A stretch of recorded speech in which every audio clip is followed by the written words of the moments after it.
这一秒像梦一般的心跳，只有你能够明了。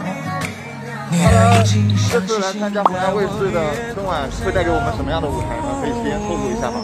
我不知道能不能透露，反正还挺期待。就是说过年在家有没有什么一定要做的菜呢？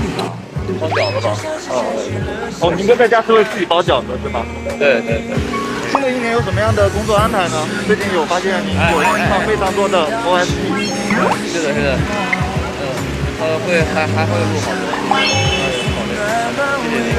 好，谢谢宁哥，辛苦了，祝你演出顺利。第一次确定你的心，不能相信是演技，想陪你去每个天明，带你飞行。在大大的世界，温柔的握紧你守护的秘密，秋天般的惊喜。